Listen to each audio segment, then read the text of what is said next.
Halo teman-teman dan Pak dosen, saya atas nama Stefania Lajukoten dengan NIM 226111183, saya akan mempresentasikan hasil laporan saya sebagai nilai ujian akhir semester. Desain pembelajaran berbasis pendekatan pedagogik.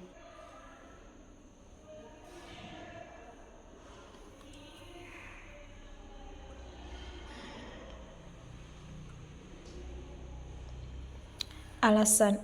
Di dalam laporan ada pertanyaan mengenai alasan mengapa saya memilih materi pembelajaran yang saya paparkan di dalam laporan saya. Nah, yang pertama saya akan membahas materi pembelajaran yang saya pilih adalah pengukuran waktu, panjang, dan berat. Di sini berkaitan dengan alat ukur. Jadi alasan saya memilih materi pembelajaran pengukur waktu, panjang, dan berat itu karena materi ini sangat berpengaruh dalam kehidupan sehari-hari. Peserta didik harus mengenal, mengetahui, dan bisa menggunakan alat-alat pengukur waktu, panjang, dan berat dalam kehidupan mereka sesuai dengan fungsinya masing-masing.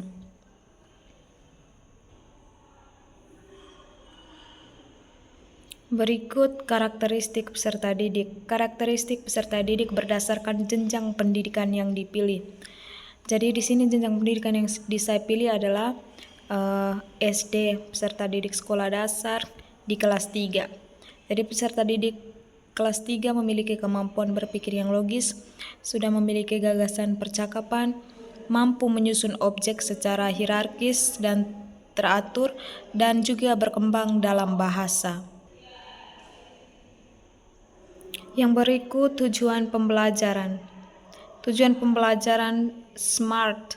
Setelah mengikuti pembelajaran ini, siswa diharapkan mampu. Yang pertama, SMART ini huruf S yang diartikan sebagai spesifik. Siswa mampu mengidentifikasi alat ukur waktu, panjang, dan berat. Yang kedua, measurable. Siswa dapat menyebutkan contoh dari alat ukur waktu, panjang, dan berat. Yang ketiga, achievable. Siswa mampu menggunakan alat ukur waktu, panjang, dan berat dengan tepat. Yang keempat, realistik. Siswa mampu memahami kegunaan dari masing-masing alat ukur. Dan yang terakhir, time bound. Siswa dapat menyelesaikan proyek sesuai waktu yang ditentukan.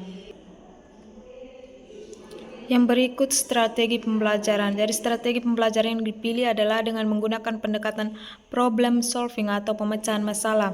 Dikarenakan di dalam RPP, siswa diberi LKPD, kemudian masing-masing menyelesaikan masalah yang ada di dalam LKPD, lalu dipresentasikan.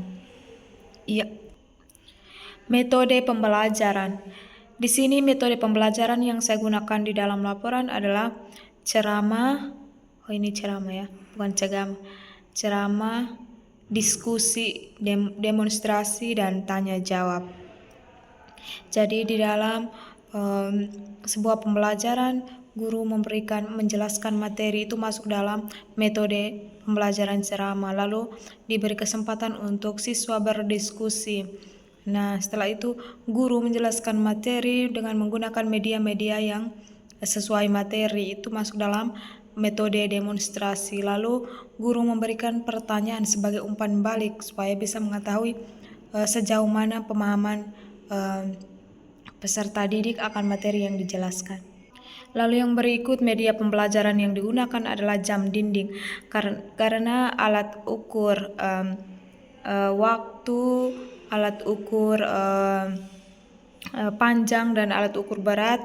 Jadi di sini media yang digunakan adalah jam dinding sebagai alat ukur waktu, jam tangan, lalu penggaris dan meteran pita itu sebagai alat ukur panjang, dan meteran roll kecil juga alat ukur pengukuran panjang. Jadi itu kami gunakan beberapa media yang bisa kami bawa, dan selain itu kami menggunakan gambar ya. Gambar timbangan itu termasuk dalam alat ukur berat. Yang berikut penilaian. Di dalamnya ada instrumen penilaian, dan instrumen penilaian yang digunakan adalah dalam bentuk tes dan rubrik. Nah, dalam rubrik penilaian yang dinilai adalah yang pertama pengetahuan terhadap suatu materi, dan juga penilaian sikap secara individual dan secara kelompok. Dan yang berikut ada juga penilaian keterampilan.